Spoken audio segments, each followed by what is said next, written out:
Bonjour à tous. Aujourd'hui, nous allons parler de la rencontre tant attendue entre le Real Madrid et Valence. Après 2 semaines de repos bien mérités, comment les joueurs se sentent-ils et sont-ils prêts à donner leur maximum sur le terrain? Découvrons-le ensemble. Les deux équipes ont eu l'occasion de recharger leur batterie après une première partie de saison intense. Pour le Real Madrid, l'entraîneur Carlo Ancelotti a profité de cette pause pour peaufiner les stratégies et travailler sur la condition physique des joueurs. De son côté, Valence a également utilisé ce temps pour se concentrer sur les aspects tactiques et les ajustements nécessaires pour affronter l'une des meilleures équipes de la Liga.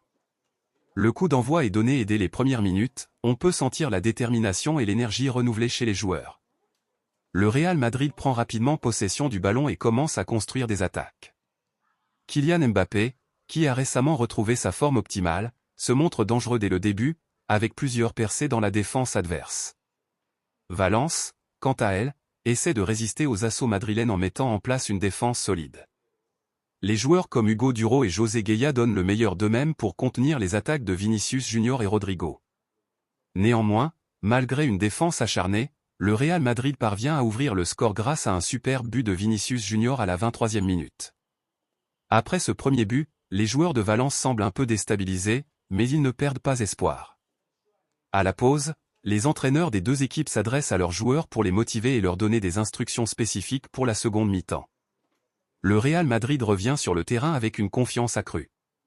Kylian Mbappé, qui a également profité de cette pause pour récupérer d'une légère blessure, entre en jeu et apporte une nouvelle dynamique à l'équipe. À la 48e minute, il marque un deuxième but pour le Real, renforçant leur avance. Valence continue de se battre avec détermination. Leur gardien de but, Stol Dimitrievski, réalise plusieurs arrêts spectaculaires pour empêcher le score de s'alourdir.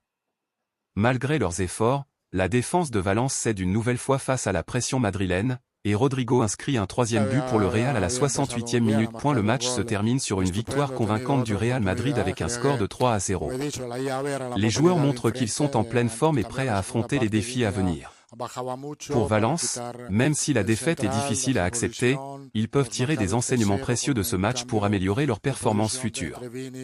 Merci de nous avoir rejoints pour cette analyse détaillée de la rencontre. N'oubliez pas de vous abonner à notre chaîne pour plus de contenu exclusif sur le football et les résumés de matchs. À bientôt.